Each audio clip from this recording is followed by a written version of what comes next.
الصلاة والسلام.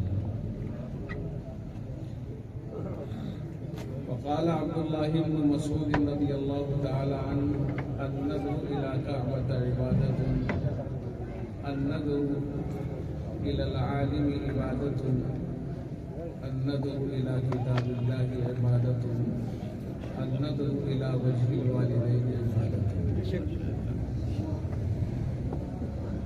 عزیزان ملت، نوجوان ساتھیوں، پیارے دوستوں اور دینی بھائیوں،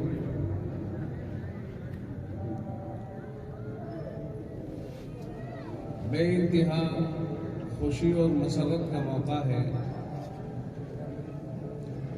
جو آپ حضرات نے اپنی آنکھوں سے نظارہ دیکھا کہ قرآن کریم کے 4 بچے حافظ ہوئے ہیں. اور جیسا کہ ہمارے مولانا ولی محمد صاحب نے فرمایا، اناؤنسری بھی فرما رہے ہیں، حضرت کے قاری مشیر صاحب جو یہاں کے استاد شعبہ حفظ ہیں، ان کے درجے میں یہ بچے قرآن کریم کے حافظ ہوئے ہیں. دونوں طبقے مبارکبادی کے قابل ہیں. قرآن کریم پڑھ کر حافظ ہونے والے بھی اور جن کے سامنے حافظ ہوئے ہیں وہ استاد محترم ہیں. اور جن حضرات نے انہیں حفظ کرانے میں معاونت کی ہے، چاہے وہ والدین ہوں، ان کے اعزا اقارب ہوں، یا مدرسے کے ذمہ داران اور دیگر اساتذہ، پورا عملہ ایک مستقل ذمہ دار ہوتا ہے اور پورا ماحول ذمہ دار ہوتا ہے کسی بھی چیز کا. تو میں ان کو بھی مبارکباد دیتا ہوں، بالخصوص مدرسے کے ذمہ دار ڈاکٹر صاحب جو اس مدرسے کا اہتمام بھی چلا رہے ہیں، ان کو بھی کہ ان کی نگرانی میں بہت بڑا کام انجام پایا ہے. اور انشاءاللہ العزیز جو ان کے حوصلے اور ارادے اور عزم ہیں آگے کے لیے، میں ان کی تکمیل کے لیے بھی خداوند عالم کے سامنے دست بدعا ہوں. اللہ تعالیٰ ان کے ان عزائم کو قبول فرمائے. مدرسے کے اور قوم کے بارے میں ان کے ارادے ہیں. میری ان سے مختصر سے وقت میں بات ہوئی اور بڑے ماشاءاللہ پرعزم ہیں. وہ کچھ خاص باتیں ہیں کہ جن کو کرنا چاہتے ہیں آپ حضرات. تو بس مجملاً اتنی بات سن لی آپ نے کہ کچھ کرنا چاہتے ہیں ادارے اور قوم کے لیے. آپ اس میں دعا ہو جائیے، اللہ تعالیٰ آسان فرمائے اور رکاوٹیں کوئی نہ آئے. جلد ہی آپ حضرات انشاءاللہ بہت عجیب چیز دیکھیں گے. میں اندر سے آپ کو خوشخبری سنا رہا ہوں. ڈاکٹر صاحب تو نہیں بتائیں گے جلدی سے آپ کو، لیکن میں بتا رہا ہوں. ہمارے اس ادارے میں جب بھی کوئی پروگرام ہوتا ہے، کافی مدت سے میں کیا کہوں اپنے لیے، میں بڑی سعادت سمجھتا ہوں کہ کسی لائق نہیں، مگر اس کے باوجود ان بزرگوں نے مجھے یاد فرمایا اور کبھی فراموش نہیں کیا.